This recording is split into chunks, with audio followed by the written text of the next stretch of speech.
जय हिंद। तो कैसे हैं आप सब। मैं उम्मीद करता हूं कि आप सभी अच्छे होंगे। साथियों, आप में से बहुत का ये सवाल था कि यदि किसी पर कोई फर्जी केस कर दे तो क्या करें। साथियों, सबसे पहले समझना है कि फर्जी केस से आपका क्या तात्पर्य है। फर्जी केस आखिर कहेंगे किसे। माना कि दो पक्षों में लड़ाई हो रही है, इधर से भी 5 व्यक्ति हैं, इधर से भी 5 व्यक्ति हैं। इधर से किसी ने डंडा चलाया, किसी ने गाली दी, किसी ने पत्थर चलाया और किसी ने मारने का आदेश दिया। तो यहाँ साथियों कोई निर्दोष नहीं है, सबों का इसमें इन्वॉल्वमेंट है।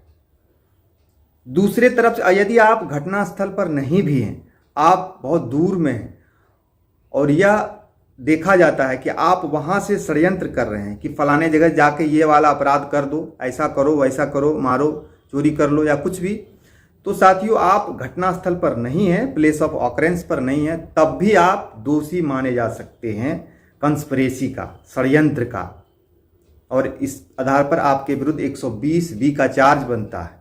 हाँ, आप दूर में हैं, आप ना फिजिकली ना किसी तरह कंस्पिरेसी में भी नहीं है, आप षड्यंत्र में शामिल नहीं हैं, तब आप पर केस मुकदमा होता है तो इसे फर्जी केस कहेंगे। यदि आप 100, 200 या 500 किलोमीटर की दूरी पर हैं तो साथियों इसका एलिबाय यानी वहाँ पर रहने का, अपराध के समय में आप वहाँ पर हैं, इसका साक्ष्य, इसका सबूत आपको देना पड़ेगा, तभी आप इसमें बच सकते हैं। ये आपके लिए बचाव है। यदि बड़ा कोई मामला है, हीनियस कोई अपराध हुआ है और उसमें आपको फंसा दिया गया है बेवजह, तो आप इसमें पुलिस अधीक्षक महोदय को, अनुमंडल पुलिस पदाधिकारी को इस साक्ष्य के साथ, अपना सबूत के साथ एक आवेदन देंगे जिसके आधार पर आपको वरी किया जा सकता है। छोटे मामले हैं जिसका पर्यवेक्षण इंस्पेक्टर करते हैं, सर्किल इंस्पेक्टर करते हैं, ऐसे मामले में आप अपने सबूत को सर्किल इंस्पेक्टर को दे सकते हैं जो आपको वरी कर सकते हैं। आप अनुसंधानकर्ता के पास भी इस बात को रख सकते हैं कि इसमें मुझे फर्जी तरीके से फंसाया गया है, मैं इसमें इन्वॉल्व नहीं हूं, तो जांचों उपरांत आपको निर्दोष किया जा सकता है। लेकिन आप स्वतः अपने आप को निर्दोष मान के इसमें अपना सबूत, अपना साक्ष्य नहीं रखेंगे साथियों, तो कभी कभी ऐसा होता है कि आपको दोषी मान लिया जाता है, आपके विरुद्ध केस ट्रू कर दिया जाता है। तो ऐसा कतई नहीं करें। जब भी आपको मालूम हो कि आपके विरुद्ध किसी ने फर्जी मुकदमा कर दिया है तो आप अपना निर्दोषता का सबूत निश्चित रूप से आप प्रस्तुत करेंगे। और यदि किसी पर केस दर्ज हो गया है, पुलिस आरोप पत्र न्यायालय में, माननीय न्यायालय में समर्पित कर दिए हैं, तो साथियों आप यदि अभ्यर्थी हैं, कॉम्पिटिटिव एग्ज़ाम की तैयारी कर रहे हैं, तो वहाँ भी आप कंप्रोमाइज करके पार्टियों से अनुरोध करके अपने पक्ष में आप गवाही करा सकते हैं, तो आप कोर्ट से भी निर्दोष साबित हो सकते हैं और तब इस मुकदमा का, इस केस का आपके चरित्र पर कोई प्रभाव नहीं पड़ेगा।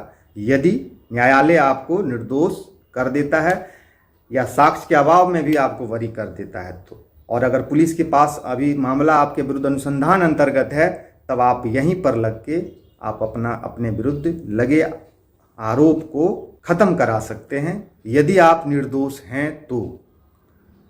और साथियों, दो पक्षों में पहले ही हमने बताया कि कोई डंडा चला रहा है और हमने गाली दे रहे हैं, कोई उकसा रहा है, तो सभी लोग दोषी होते हैं साथियों। अपराध मन, वचन और कर्म तीनों से होते हैं। सिर्फ हाथ चलाने से ही अपराध नहीं होते हैं, मन से भी होता है, वचन से भी होता है और कर्म से भी होता है।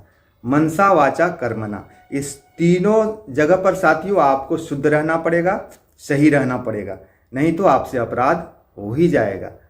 और इसे लोग सोचते हैं कि हम तो इसमें इन्वॉल्व ही नहीं हैं, हम निर्दोष हैं, लेकिन ऐसा होता नहीं है। तो इन चीज़ों पर आप सतर्क रहेंगे। दूसरी बात साथियों, आप यदि सरल रहेंगे, विनम्र रहेंगे, सहज रहेंगे, तो छोटी छोटी बातों में आप उलझेंगे नहीं, गुस्सा क्रोध नहीं करेंगे। अपने आप पर साथियों नियंत्रण होना चाहिए, सेल्फ कंट्रोल बहुत जरूरी है। जब गाड़ी का नियंत्रण चालक के हाथ में रहता है ना, तो वो पटरी से, सड़क से नीचे नहीं उतर सकती है। उसी तरह आप एक गाड़ी के समान है और आपका दिल, दिमाग, क्लच, गियर और ब्रेक है। जैसे ये दूसरों के द्वारा उकसाने पर ये विक्षोभित हो जाता है, क्रोधित हो जाता है, गुस्से में आ जाते हैं, यानी गाड़ी का जो है आपने स्टेयरिंग, क्लच, ब्रेक जो है दूसरों के हाथ में दे दिए, और ये दुर्घटनाग्रस्त होना लाजमी है। इसलिए सेल्फ कंट्रोल रखें, आप नियंत्रण आप रखें, तो आपको ऐसे हालातों से नहीं गुजरना पड़ेगा। और कहावत है ना कि जो अपने आप पर नियंत्रण कर सकता है वो दुनिया को भी नियंत्रित कर सकता है। और इसी चीज़ का साथियों कमी देखा जाता है, लोगों को स्वयं पर नियंत्रण ही नहीं है।